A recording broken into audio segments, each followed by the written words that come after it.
The Bible says, have perseverance as a good soldier. ഒരു നല്ല ഭടനെ പോലെ സഹനശേഷി ഉണ്ടായിരിക്കണം. Be patient. ക്ഷമയോടിരിക്കണം, ദീർഘക്ഷമ. Why? എന്തുകൊണ്ട്? Because what you are worried of, Peter backslid many times. Why? Number one, he was worried about himself. He was worried about his future. എന്തുകൊണ്ട് പത്രോസ് പലപ്പോഴും പിന്മാറ്റത്തിൽ പോയി?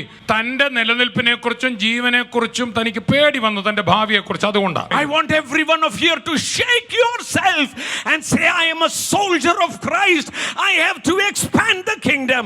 That is the vision, the mission that I am hearing. അതുകൊണ്ട് വേണ്ടാത്തതൊക്കെ ദൈവമക്കളെ ഒന്ന് കുടഞ്ഞു കളഞ്ഞുകൊണ്ട് എന്നെ പിതാവ് ഏൽപ്പിച്ച പ്രവൃത്തി ചെയ്തേ ഞാൻ അവസാനിപ്പിക്കത്തുള്ളൂ എന്ന് സട കുടഞ്ഞ് മുമ്പോട്ട് പോകാൻ ദൈവത്തിന്റെ ആത്മാവ് നിന്നെ പ്രബോധിപ്പിക്കും. You are not a mere man. നീ ഒരു സാധാരണ മനുഷ്യൻ. You are not a mere man. കേവല മനുഷ്യൻ. You are a new creation. പുതിയ സൃഷ്ടിയാണ്. You are the temple of God. ദൈവത്തിന്റെ മന്ദിരമാണ്. You are an army commander. നീ ദൈവത്തിന്റെ ഒരു army commander. What you bind on earth will be bound in heaven. ഭൂമിയിൽ കെട്ടുന്നു സ്വർഗ്ഗത്തിൽ കെട്ടപ്പെടും. What you allow only will be allowed. നീ ഭൂമിയിൽ അനുവദിക്കുന്ന അനുവദിക്കപ്പെടും. Blessed be the name of Jesus. ദൈവനാമം മഹത്വപ്പെടട്ടെ. Hallelujah.